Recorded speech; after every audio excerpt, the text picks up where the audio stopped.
Nakakabigla mga bagong CCTV footage na kumakalat ngayon sa social media kaugnay sa kaso ni Christine Dacera, kung saan makikita ang isang lalaking kasama ni Christine na tumatakbo pabalik sa kwarto nila sa hotel. Ngunit bago pa sila makapasok sa kwarto ay nakakagulat ang mga sumunod na pangyayari nang biglang maghalikan ng dalawa sa nasabing video. Nagulat ang marami dahil ayon sa mga suspects ay halos bakla lahat ng kasama ni Christine sa kanilang year-end party. Ikinagulat din ng marami nang makilala nila ang lalaki sa video na si Valentin Rosales, isa sa mga dumepensa at nagpahayag ng kanyang saloobin tungkol sa pagkakasangkot niya sa pagkamatay ni Christine Dacera.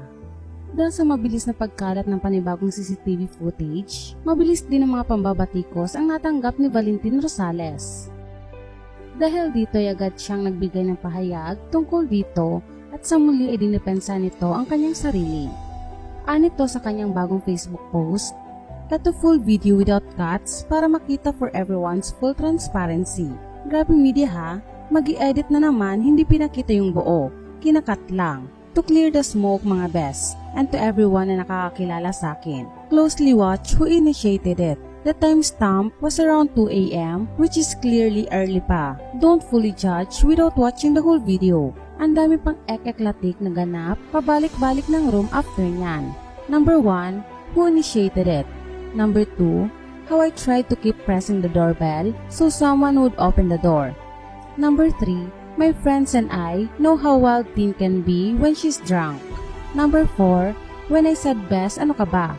After kissing. Ako ang hinalikan, excuse me. Hashtag, stop victim blaming.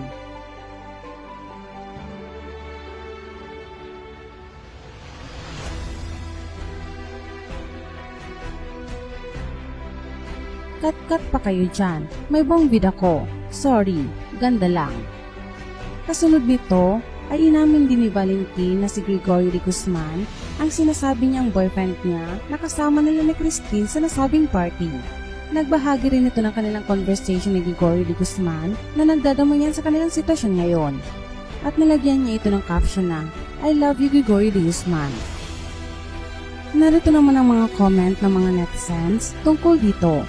"I couldn't count how many times I've kissed drunk girlfriends, but that's just it. No malice and just a kiss. It happens. Let's not act clean. These things happen. The question is, why choose this footage to be shown by the media? And the video was cut in the news. I'm sure there's a lot of footage there that can be shown by the media. But why this? Really? Still pushing the rape? I don't know you personally. Lahat kayo victims dito eh. Nakakaawa na talaga. Pray and work hard na lumabas yung totoo.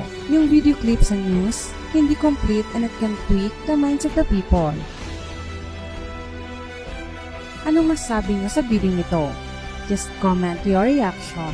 And don't forget to follow our page, Showbiz Page, for more updates. Thank you for watching and see you all on next video.